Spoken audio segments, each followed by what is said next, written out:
प्रदेश में एक भगवान के भक्त थे, उनका नाम था सूरध्वज। क्या नाम था? सूरध्वज।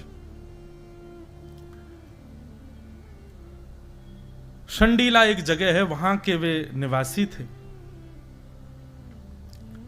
वृंदावन के श्री मदन मोहन लाल जी के परम उपासक थे सूरध्वज जी।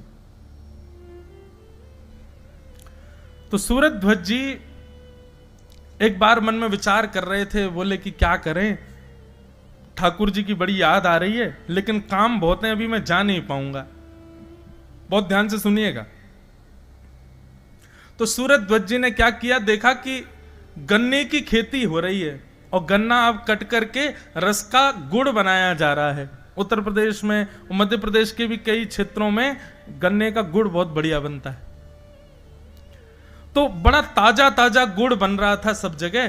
तो सूरध्वज जी ने क्या किया, एक दुकान पर जाकर के एक दुकानदार से कहा, भैया सुनो, 2 बैलगाड़ी भर करके गुड़ हमको वृंदावन पहुंचवाना है, उसका क्या खर्चा आएगा सब हमको बताओ।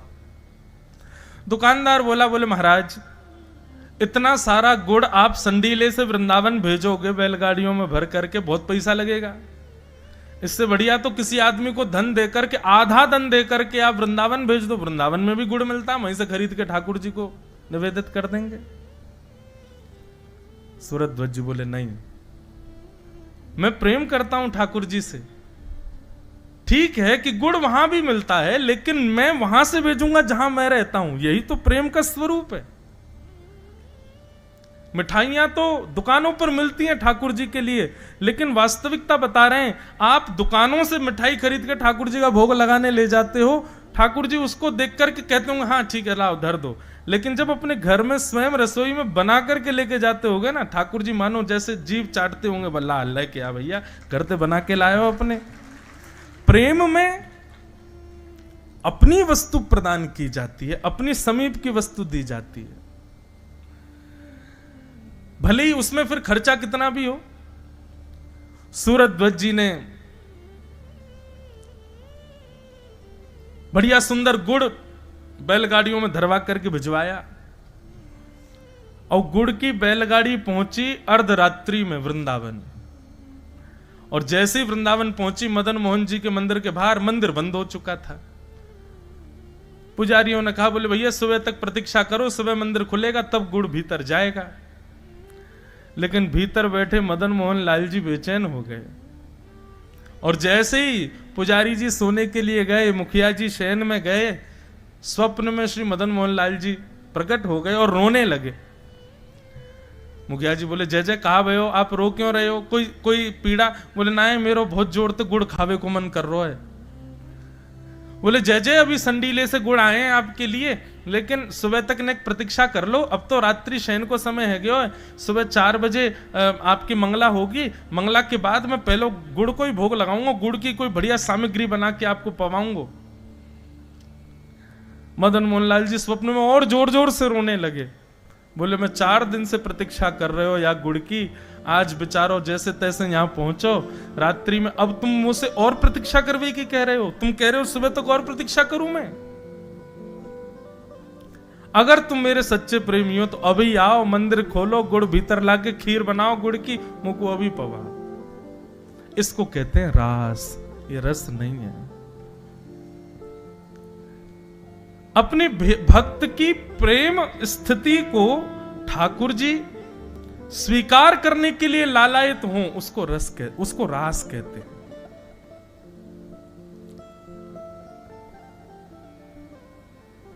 रस और रास। श्री सुखदेव जी महाराज वर्णन करते हैं कि ठाकुर जी के साथ गोपियां रास विहार करने को आतुर हैं, तब तो वो रस विहार कहलाता, लेकिन ये रास विहार इसलिए क्योंकि ठाकुर जी आतुर हैं गोपियों के साथ रास नृत्य करने के लिए, उनसे मिलने के लिए। गोपियां आतुर होती तो रस विहार कहलाता, लेकिन ठाकुर जी आतुर हैं इसलिए रास विहार। रस और रास में ये अंतर है। भगवान ने गोपियों का जब चीर हरण किया था, तब चीर हरण के समय पर ठाकुर जी ने गोपियों को आश्वासन दिया था कि शरद पूर्णिमा की रात्रि पर हम आपके साथ विहार करेंगे। आज शरद पूर्णिमा की रात्रि हुई, सब गोपियां अपने अपने कार्यों में रत हैं, अपने अपने कार्यों में व्यस्त हैं। तभी शरद पूर्णिमा के चंद्रमा का उदय होने लगा। सायंकाल का समय, ज्यों ज्यों चंद्र उग रहे हैं त्यों त्यों गोपियों का हृदय मचल रहा है कि आज शरद पूर्णिमा है, आज के दिन का ही न्योता दिया है श्री कृष्ण ने मिलने के लिए। बंधुओं, पहले मैं कुछ बातें क्लियर कर दूं, ये गोपियां साधारण नहीं है। श्रुति रूपा, स्मृति रूपा, वेद जन्या गोपियां हैं। ये कोई सामान्य स्त्रियां नहीं है। ये ठाकुर जी की प्रतीक्षा वर्षों से कर रही हैं, युगों से कर रही हैं। ये त्रेता युग के दंडकारण्य वन के संत हैं जो अपनी तपस्या के प्रभाव से ब्रज की गोपी बन करके आए हैं। इनको आप सामान्य स्त्री मत समझिएगा। रास लीला को कहीं भी कामजन्य लीला मत समझिएगा, बहुत बड़ा अपराध लगेगा नहीं तो। और ये अपराध प्रकट ना हो उसके लिए बहुत ध्यान पूर्वक और निष्काम भाव से इस संपूर्ण व्यवस्था को सुनिएगा। ठाकुर जी के साथ रास विहार करने वाली जितनी भी गोपियां हैं, उन गोपियों की आयु 6 वर्ष से लेकर के 120 वर्ष तक है। मतलब ठाकुर जी के रास विहार में 6 वर्ष की भी गोपी है और बिना दांत वाली अम्मा भी गोपी है। और ठाकुर जी जितने प्रेम से 6 वर्ष की गोपी के संग नृत्य कर रहे हैं, उतने ही प्रेम से एक बूढ़ी माता जी के साथ भी नृत्य कर रहे हैं। सब गोपियां प्रेम आतुर हुई हैं। तो ये सामान्य नहीं है। सब गोपियां अपने अपने घरों में बैठी हैं। तभी शरद पूर्णिमा का चंद्रमा उदित हुआ। ठाकुर जी वन में गए और कदम्ब वृक्ष के नीचे बैठ करके जैसे ही अपनी वंशी को अपने अधरों पर रख करके प्राण पिरोए, बाजने लगी वंशी वृंदावन में। और वंशी का नाद जैसे ही ब्रज की गोपियों के कर्ण रंध्र में पड़ा, दौड़ने लगी, भागने लगी गोपियां श्री कृष्ण से मिलने के लिए। बंधुओं,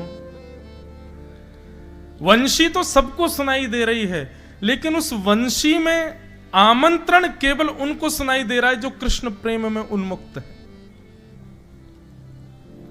कथा हजारों लोग सुन रहे हैं, लेकिन परिवर्तित जीवन 1 या 2 लोगों का ही हो पाता है। ज्यादा से ज्यादा 10 लोगों का हो जाएगा। इससे ज्यादा लोग परिवर्तित नहीं होते कथा से। सुनने के लिए आएंगे हजारों लोग, लेकिन जिनका जीवन बिल्कुल परिवर्तित हो जाए ऐसे बहुत कम लोग ही होंगे। उनके लिए यही विचार करो कि ये गोपी ही थे जिनको कथा रूपी वेणु का नाद श्रवण हो रहा था, सुनाई दे रहा था। कृष्ण प्रेम में उन्मुक्त जितनी गोपियां थीं, उनको वो स्वर नहीं लग रहा था, उनको ठाकुर जी का आमंत्रण लग रहा था। दौड़ने लगी तुरंत मिलने के लिए। ऐसा नहीं कि गोपियां व्यवस्थाएं करके दौड़ी हैं, जैसी व्यवस्था अवस्था में थी वैसे ही गई हैं कृष्ण के पास। सब दौड़ने लगे। कोई गोपी स्नान कर रही थी, स्नान करने के बाद वस्त्र धारण कर रही थी, तभी वेणु की ध्वनि सुनाई दी तो वस्त्र भी ढंग से पहन नहीं पाई, अस्त व्यस्त वस्त्र में दौड़ी है। कोई गोपी अपने केश काट रही थी, आधे केश की तो बेणी गूंथ ली थी, आधे केश बचे थे। जैसे ही गूंथने लगी तुरंत वेणु का नाद सुनाई दिया तो आधे केश की चोटी बनी है, आधे खुले, दौड़ी कृष्ण से मिलने के लिए। अंज लोचने, कोई अपने आंख में काजल लगा रही है, एक आंख में काजल लगाए दूसरी में लगाना चाहती है, लेकिन तभी वेणु की ध्वनि सुनाई दी, तुरंत दौड़ी कृष्ण से मिलने के लिए। एक ही आंख में काजल लगा है। कोई गोपी अपना श्रृंगार कर रही थी, तभी वेणु की ध्वनि सुनाई दी तो आंखों वाली वस्तु होठों में लगा ली, होठों वाली आंखों में लगा ली, दौड़ी कृष्ण से मिलने के लिए। कहने का अभिप्राय क्या है? ये गोपियां इस बात को जानती हैं कि श्रृंगार प्रधान नहीं है कृष्ण की प्राप्ति में। ये गोपियां इस बात को जानती हैं कि कृष्ण कभी रूप नहीं देखते कि हम दिख कैसे रही हैं, हमारी अवस्था कैसी है, हमारा स्वरूप कैसा है। ये तो संसार के लोगों की इच्छाएं हैं, ठाकुर जी की ऐसी इच्छा नहीं है। वे तो केवल हृदय देखते हैं, वे तो केवल आपका गुण स्वभाव देखते हैं, आपका श्रृंगार नहीं देखते। क्योंकि ये गोपियां जानती हैं कि श्रृंगार देखते तो पूतना बहुत सुंदर बन के आई थी, उस पर सब मोहित हो गए थे, लेकिन कृष्ण ने तो देखा भी नहीं उसको। तो कोई भी गोपी इतना भी विचार नहीं कर रही कि मैं व्यवस्था तो कर लूं, जैसी है वैसी जा रही है।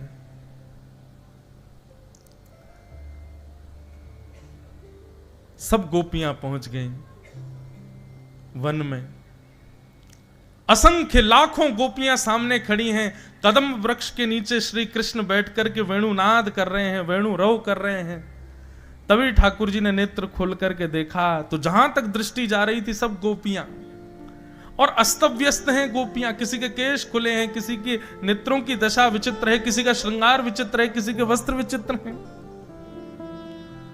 ठाकुर जी प्रसन्न हो गए और प्रसन्न होकर के ठाकुर जी कहते हैं, स्वागतम वो महाभाग प्रियम किम कर्माणि व ब्रजस्यानामयं कस्य ब्रूता गमन कारणम।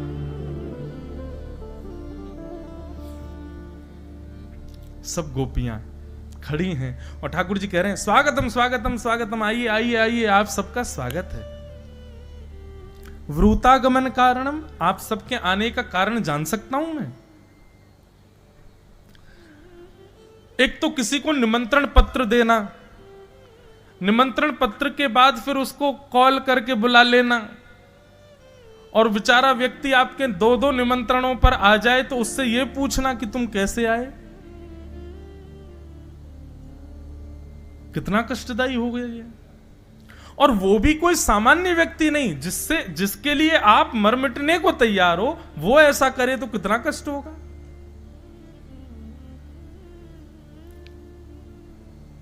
वो तो बढ़िया हुआ कि ये गोपियां आजकल की नहीं थी, नहीं ठाकुर जी को बता देती फिर। एक तो चीर हरण के समय हमको कहा कि हम शरद पूर्णिमा पे मिलेंगे, उसके बाद भी गोपियां बोली शरद पूर्णिमा का चंद्रमा प्रकट हो रहा था, तब भी हम नहीं जा रही थी, अपने अपने कार्यों में रत थी। फिर वंशी बजाई, वेणु बजा करके हमारे कान में आकर के स्वर घोल करके कह रहे हैं कि जल्दी आओ, मैं तुम्हारी प्रतीक्षा कर रहा हूं। और जब हम सब काम छोड़ के चली आ रही हैं, यहां आकर के खड़ी हो गई, लोक लाज छोड़ के आ गई, पति परिवार छोड़ के आ गई, अपने बच्चों को छोड़ के आ गई, ये भी विचार नहीं कर रही है कि लौट के जाएंगी तो क्या होगा हाल। और ये कह रहे हैं ब्रूतागमन कारण, हम अपने आने का कारण बताओ। अच्छा एक बात बंधुओं पुष्ट करूं, ये आजकल ये पुष्ट करनी पड़ती है, कलयुग चल रहा है ना, 2 मिनट में संशय करते हैं लोग। तो ठाकुर जी की जो रास लीला है या इस प्रकार की जितनी भी लीलाएं हैं, इन सब में शुकाचार्य जी वर्णन करते हैं योग मायाम उपाश्रित। ये जितनी भी गोपियां ठाकुर जी के पास गई हैं, अब यहां वर्णन आता 6 महीने तक ठाकुर जी रास बिहार करते रहे, तो 6 महीने तक पति बच्चे परिवार कुल खानदान ये सब ऐसे ही पड़े थे, इनको जरा भी नहीं लगा हमारी बहू बेटियां सब कहां चली गई। तो कहते हैं योग मायाम उपाश्रित। योग माया कहते हैं वैष्णो देवी को, योग माया कहते हैं हमारी जितनी भी जगत जननी दुर्गा मैया आदि जिनके हम आराधना करते हैं, ये सब योग माया है। ठाकुर जी के रास बिहार में जब गोपियां पहुंची, तब योग माया गोपियों का रूप धारण करके ब्रज में विचरण कर रही थी। बच्चों को लग रहा था हमारी मां तो संग ही है, परिवार के लोगों को लग रहा था हमारी बहू तो घर पे ही है, कोई अलग थोड़े है। लोगों के मन में यह भी प्रश्न आ सकता है, महाराज जी ये आवश्यकता थी क्या रास बिहार की? ठाकुर जी को पता तो था कलयुग आने वाला है, 2 मिनट में लोग प्रश्न उठाएंगे। दंड कारण वन के संत हैं ये गोपियां। भगवान श्री राम जब रावण को मार करके वापस लौट रहे थे, तब हनुमान जी निवेदन करते हैं, बोले प्रभु दंड कारण वन के असंख्य संत आपका दर्शन करना चाहते हैं। राम जी बोले देखो 14 वर्ष आज पूरे हो गए, सूर्यास्त से पहले अगर मैं अयोध्या नहीं पहुंचा तो मेरा छोटा भाई भरत अपने प्राण त्याग देगा। हनुमान जी आप इन संतों से प्रार्थना कर दो, ये ब्रज का स्मरण करके इतना भजन करें, इतना भजन करें कि जब इनके प्राण निकलेंगे ना तो ये अगला जन्म इनका ब्रज में ही होगा, और ब्रज में भी तब होगा जब मेरा अवतरण होने वाला होगा। ये मेरा आशीष है। अभी तो ये केवल मेरा दर्शन कर पाएंगे, लेकिन ब्रज में मैं आपको इनको मेरी तरफ से आश्वासन कर देना, ब्रज में जैसे प्रियतमा और प्रियतम रहते हैं वैसा आस्वादन इनको होगा। अभी तो ये संत केवल मुझे प्रणाम कर पाएंगे, लेकिन द्वापर में जब मैं कृष्ण बनूंगा और ये गोपी बनेंगे तो इनके गले में गलवैयां डाल करके खूब रास विहार करेंगे। तो इसलिए ये वर्षों की प्रतीक्षा की पूर्णता है रास विहार। ठाकुर जी बोले ब्रूतागमन कारणम, आने का कारण बताओ। गोपियां अपने पैर के अंगूठे से जमीन कुरेद रही हैं क्रोध में भर करके, और ठाकुर जी यहां पर पतिव्रता नारी के लक्षण बता रहे हैं। 10 श्लोकों में ठाकुर जी ने यह बताया पतिव्रता नारी किसको कहते हैं। बोले राम राम राम राम, कितना बड़ा अपराध किया तुमने, अपने पतियों को छोड़ आई हो, अपने बच्चों को छोड़ आई। अरे तुम में से कितनियों के तो नाती नाती भी हो गए हैं, और तुम उस अवस्था में सबको छोड़ के यहां अर्धरात्रि में चली आई हो, कितना बड़ा पाप किया तुम लोगों ने। गोपियां खड़े खड़े सुन रही हैं, कुछ नहीं कह रहे हैं। गोपियां कह रही हैं बोलते जाओ आप। ठाकुर जी कहते हैं भर्तु शुश्रूषणम स्त्रीणाम परो धर्मो यमायया तद्बंधुनाम च कल्याणम प्रजानाम चानुपोषणम। बोले पतिव्रता नारी का धर्म पता है आपको। गोपियां बोली आप ही बताओ। बोले एक पतिव्रता नारी थी, उसका पति अग्निहोत्र करता था। पति के अग्निहोत्र के बाद पति थकान के कारण सो गया, पत्नी पंखा जल रही थी, और उसी समय उनका छोटा सा बालक अग्निकुंड की ओर जा रहा था। अब पत्नी की गोद में पति सो रहा था सर रख करके। पत्नी ने सोचा उठ करके बचाने जाऊंगी तो पति की नींद खुलेगी, मेरा पातिव्रत धर्म टूटेगा, लेकिन बालक को नहीं बचाऊंगी तो वो तो अग्नि में गिर जाएगा। लेकिन उस पतिव्रता स्त्री ने क्या किया, तुरंत अग्निदेव का स्मरण किया और कहा यदि मैंने अपने पति की सच्चे हृदय से सेवा की हो, इनके अतिरिक्त किसी के प्रति मेरा भाव उत्पन्न ना हुआ हो, मेरे पातिव्रत धर्म के फलस्वरूप आप मेरे बालक की रक्षा करना अग्निदेव। गोपियां बोली फिर क्या हुआ। ठाकुर जी बोले फिर क्या, बालक अग्निकुंड में गिरा। थोड़ी देर बाद जब पति की नींद खुली तो दोनों दौड़ करके गए, अग्निकुंड में देखा तो जो जलते हुए अंगार थे वो पुष्प बन गए और उनके बीच में बालक खेल रहा था। यह पतिव्रता नारी का धर्म है। एक कथा और सुनाए पतिव्रता नारी की, बहुत अच्छी और बड़ी अनसुनी कथा है। रावण जब पूरे विश्व पे दिग्विजय प्राप्त कर चुका था, देवताओं को भी हरा दिया रावण ने अपने बल के आगे। तो एक दिन रावण अपनी सभा में बैठा अपने जंघा को थापते हुए कह रहा था, मुझे लगता है पूरे त्रिलोक में 14 भुवन में मुझसे ज्यादा बलशाली कोई नहीं है, मैंने सबको जीत लिया। तब उनके सभा में एक व्यक्ति बुजुर्ग सा आया और आकर के कहा महाराज आप निश्चित ही बलशाली हैं, पर हम आपसे प्रार्थना करना चाहेंगे कभी अवध नरेश महाराज रघु के यहां मत जाइएगा। भगवान श्री राम जिस वंश में प्रकट हुए, रघुवंश, वो रघु महाराज। ये तब की बात है जब रघु महाराज विराजते थे अवध में। तो व्यक्ति ने कहा, बोले महाराज आप निश्चित ही पूरे विश्व पर जीत चुके हैं, लेकिन आप कभी भूल करके अवध की तरफ मत जाइएगा, अयोध्या के राजा रघु के सामने मत जाइएगा। रावण बोला आपने मुझे ललकारा है, मुझे चेता दिया है, अब तो मैं जाऊंगा। बोले महाराज मैं फिर हाथ जोड़ के प्रार्थना करूंगा, मत जाइएगा, वे बहुत बलशाली हैं। अरे मैंने सबको हरा दिया, इंद्र आदि कुबेर आदि सब हारे पड़े मुझसे, ये रघु क्या चीज। बोले कि इसके लिए हम आपसे बस प्रार्थना करेंगे, आप एक बार विद्यार्थी बनके उनको देखने जाओ, बस फिर आपको लगे कि हाँ मैं युद्ध कर सकता हूं तो करना।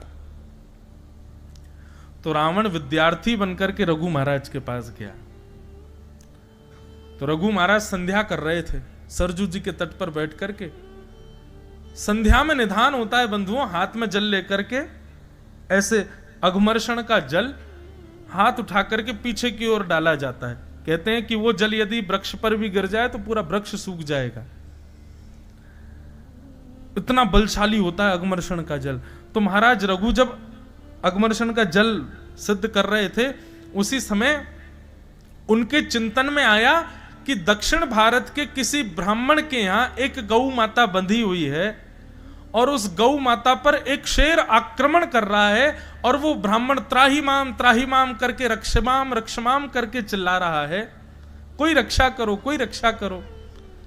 तभी रघु महाराज ने उसका चिंतन किया और चिंतन करके उस अघमर्षण के जल को शेर का चिंतन करके अपनी भुजा के पीछे अयोध्या में फेंका और दक्षिण में उस ब्राह्मण के यहां गौशाला में उस शेर का वध हो गया।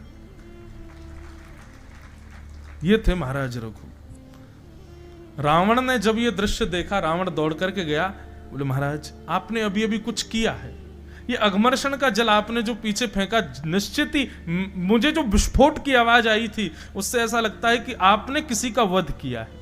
तब महाराज रघु ने पूरी बात बताई, ऐसे ऐसे एक जगह हो रहा था, उसको मार दिया। रावण बोला ये तो मैंने पहली बार देखा भगवान, ऐसा योग बल कि आप यहां बैठे बैठे किसी को ही मार देते हो। रावण बोला सही कह रहे थे वो, इनसे युद्ध नहीं, इनसे तो नीचे बैठे बैठे इनसे सीख लें पहले। तो रावण उनसे विद्या सीखने लगा। एक दिन रावण पीछे पड़ गया कि महाराज मेरी लंका चलो, आप मेरे गुरु हैं, एक बार लंका में पैर पधरा दो। रघु महाराज ने एक कुशा उठाई और सरजू जी के किनारे कुछ बनाने लगे और बनाते बनाते रावण से बोले सुनो, ये तुम्हारा घर है, ये तुम्हारा भवन है, यहाँ मंदोदरी रहती है, यहाँ कुंभकर्ण सोता है, यहाँ पर विभीषण रहते हैं, यहाँ पर तुम्हारे पुत्र अक्षय कुमार रहते हैं, आदि आदि सबके बारे में वहीं बैठे बैठे उन्होंने बता दिया। बोले महाराज आपको कैसे पता, आप कभी लंका गए? बोले नहीं गए नहीं है, बस हमको दिख रहा है। और सुनो इस वाले द्वार पे लंकिनी नाम की राक्षसी बैठी रहती है, सब वहीं दिखा दिया।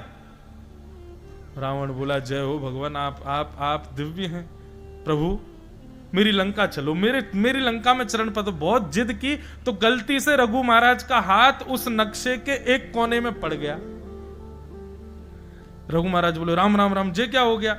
रावण बोला क्या हुआ? बोले अरे हमारा हाथ पड़ गया इसके ऊपर। तो बोले इससे क्या हुआ? बोले इतनी तुम्हारी लंका का हिस्सा समुद्र में डूब गया अब, क्योंकि मेरा हाथ गलती से पड़ गया।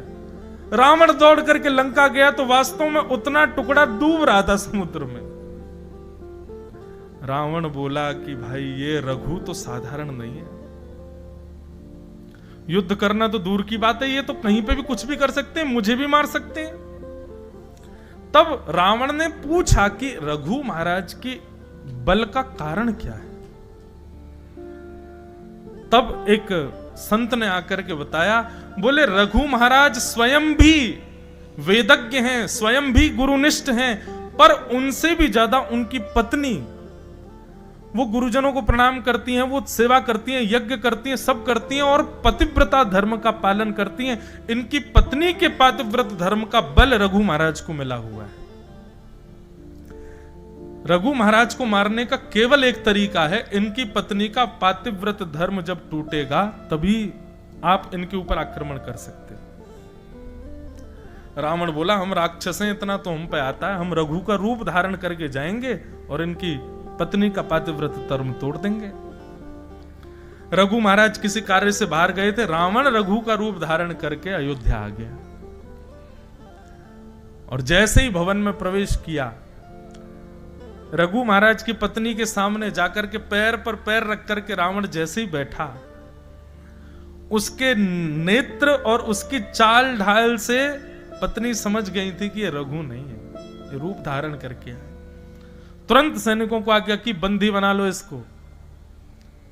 रावण कहने लगा अरे मैं रघु महाराज हूं, मुझे बंदी क्यों बना रही है? बोले रघु होते तो रघु महाराज जब भी अपने भवन में आते हैं अयोध्या की माटी को प्रणाम करके आते हैं, माथे पर रज लगी होती और तुम्हारे चलने बोलने ढलने इससे सब पता चल रहा है कि तुम रघु नहीं हो।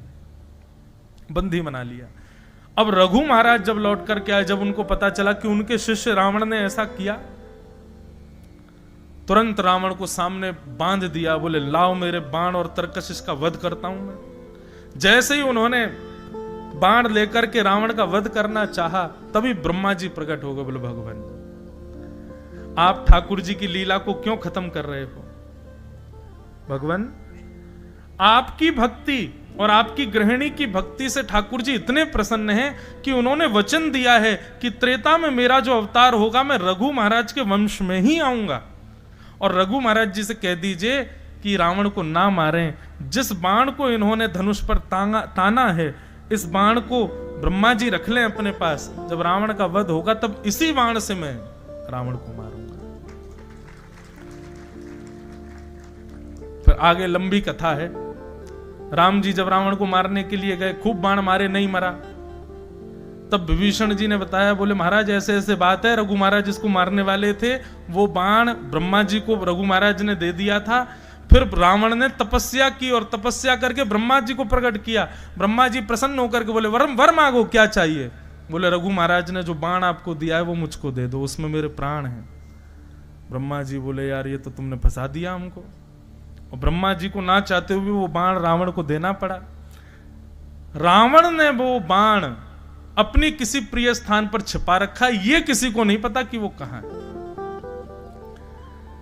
राम जी ने तुरंत हनुमान जी को बुलाया, बोले बाण ढूंढ के लाओ, पूरी लंका में ही कहीं है।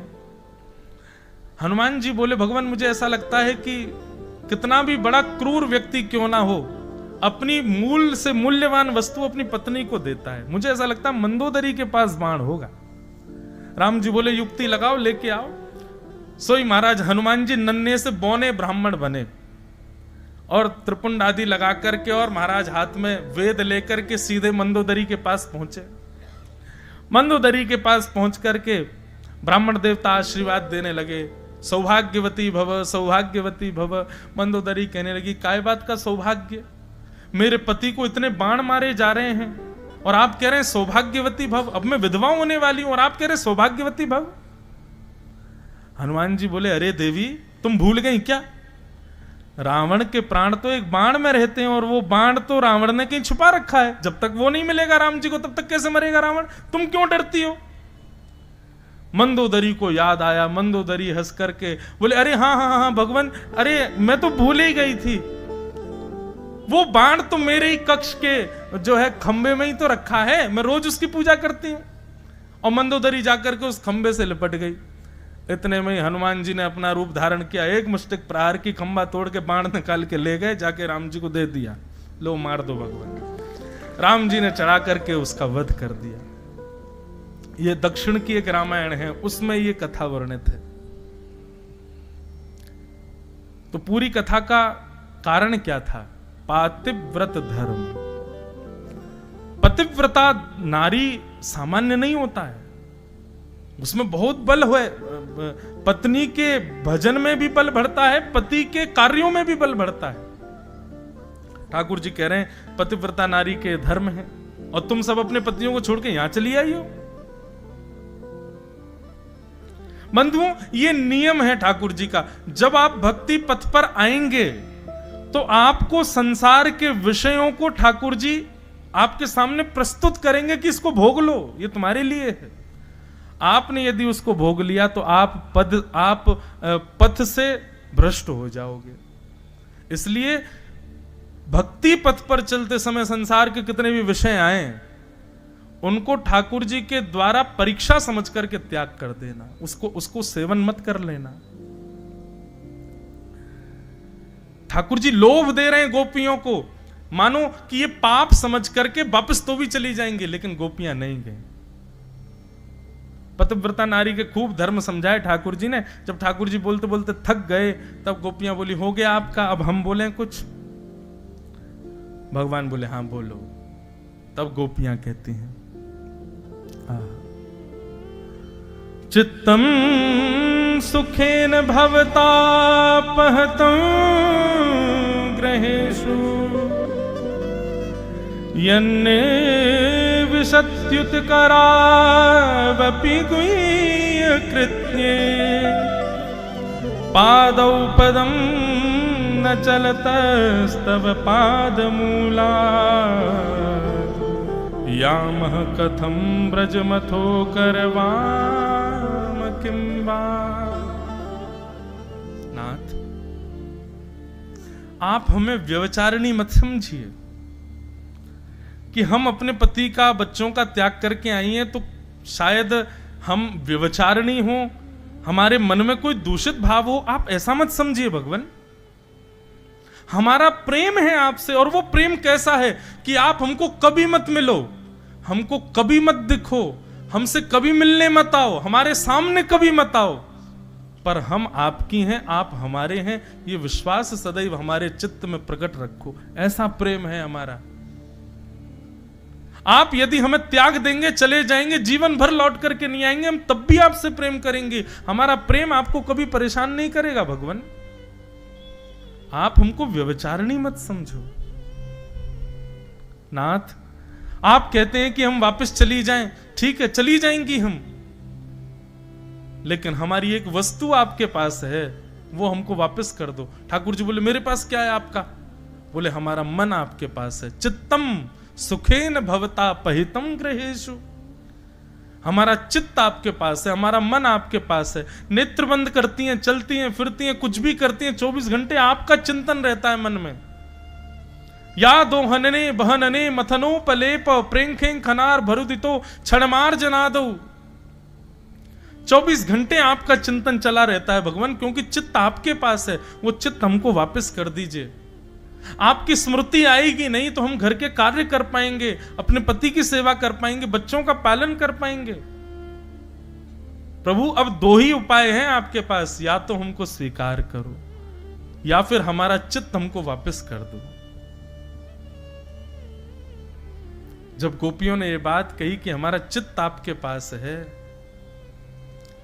आहा, ठाकुर जी प्रसन्न हो गए। बोले, यही इसी वस्तु का ही उपभोगी हूं मैं, मुझे और कुछ नहीं चाहिए, बस चित्त चाहिए आपका, आपका प्रेम चाहिए, आपका भाव चाहिए, और उसके अतिरिक्त आप जो कुछ भी देते हैं उसकी आवश्यकता मुझे नहीं है।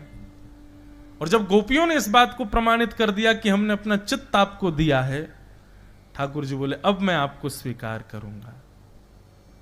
एक कथा यहां पर गोपियों ने भी पतिव्रता नारी की सुनाई।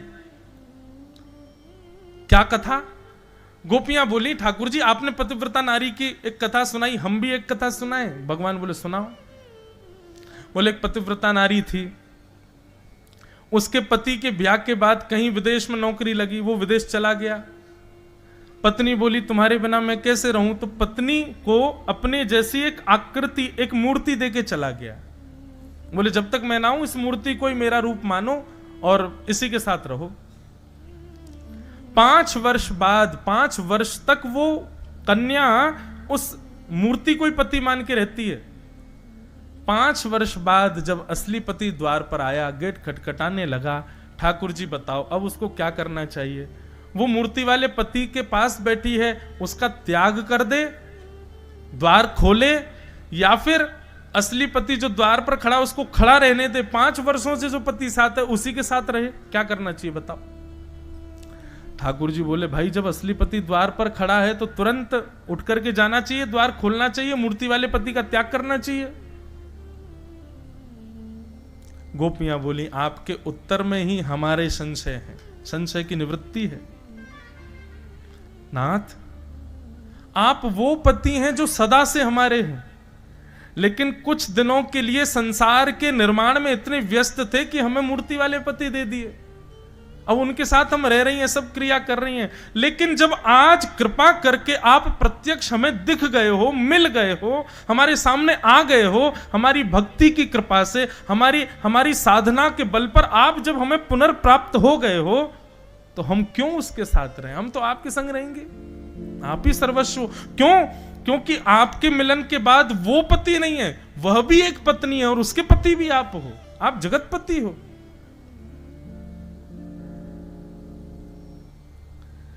गोपियों के इन भावों में बंधुओं समस्त शास्त्र विद्यमान है।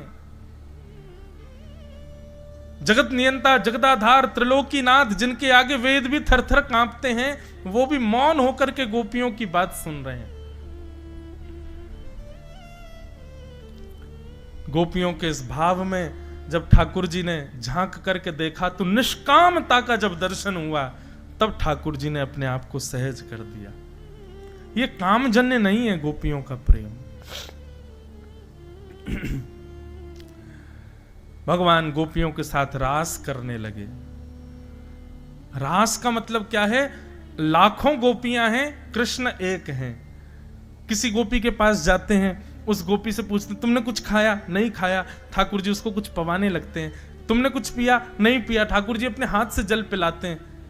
कोई गोपी कहती लाला मुंह पे चलो ना जा रहो, ठाकुर जी उसके चरण दबाते हैं। कोई गोपी कहती मुझको तो बड़ी गर्मी लग रही, ठाकुर जी उसके पंखा जलते हैं। मतलब रास का मतलब क्या हुआ कि परब्रह्म परमात्मा अपने वैष्णव भक्तों के लिए सहज हो गए। वो क्रिया करने लगे जो हम कभी सोच भी नहीं सकते कि परमात्मा करेगा। लेकिन इससे वही हुआ जो नहीं होना था। गोपियों के चित्त में अभिमान प्रकट हो गया। हम बड़ी सुंदर हैं, हमारी सुंदरता पर त्रिलोकीनाथ मोहित हो गया है। यह प्रसंग जब बंधुओं कथा में आता है ना, तब मेरे को एक बात की संतुष्टि होती है। शायद इसीलिए हमारे सेवा के ठाकुर जी कभी बोलते नहीं, हमारी सेवा के ठाकुर जी चलते नहीं, हमारी सेवा के ठाकुर जी लीलाएं करते हैं लेकिन छुप छुप के करते हैं। क्यों? क्योंकि अगर उन्होंने प्रकट लीला कर दी तो हमको अभिमान हो जाएगा। ठाकुर जी हमारी मान की रक्षा के लिए मूर्तिवंत खड़े रहते हैं, लीला नहीं करते। क्यों? बोले काउदाना यो से यो है गए हो तो ये पूरे नगर में ढिंडोरा पीटी आवेगो। मेरे ठाकुर जी तो ऐसे हो गए। अभी बीच में सोशल मीडिया पे मैंने एक दो वीडियो देखे, लोग बाग ठाकुर जी को चम्मच से दूध पिला रहे हैं। अब वो चम्मच से दूध पी गए, देखिए देखिए मेरे ठाकुर जी ने दूध पिया। क्यों? ठाकुर जी इसी भय के कारण लीला नहीं करते। प्रेम का ढिंडोरा पीटोगे तो प्रेम नष्ट हो जाएगा। प्रेम को गोपनीय रखना चाहिए। अपने प्रेम का प्रकाश नहीं किया जाता है, प्रेम का प्रचार नहीं किया जाता है। हम व्यास मंच से कई बात आप सबके हृदय में विश्वास प्रकट हो इसलिए अपने ठाकुर जी की कई लीलाएं सुना देते हैं, लेकिन फिर हमको भोगना पड़ता है 3, 4, 6 महीने तक। फिर लाल जी कोई लीला अनुभव नहीं होती। फिर प्रेम का प्रकाश करने से प्रेम घटता है। इसलिए प्रेम को जितना हो सके छुपाओ, गोपनीय रखो, उसका प्रकाश मत करो। अपने लाल जी से नित्य प्रार्थना किया करो, मुझे नहीं होगा अभिमान, मैं किसी को नहीं बताऊंगा, कहीं ढिंढोरा नहीं पीटूंगा, आप कुछ करो तो। नित्य प्रार्थना करो, 6-7 महीने तक पीछे पड़े रहो, तब कोई लीला तो ठाकुर जी करेंगे। लेकिन फिर विश्वास हमको आप वचन देना कि अभिमान नहीं करो, उसका प्रकाश मत कर देना कहीं भी, उसको गोपनीय रखना अपने पास।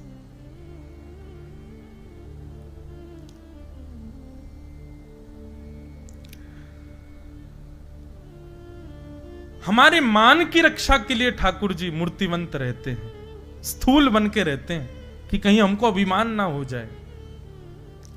गोपियों को अभिमान हो गया और जैसे ही अभिमान हुआ, अभिमान होते ही ठाकुर जी वहां से अंतर ध्यान हो गए।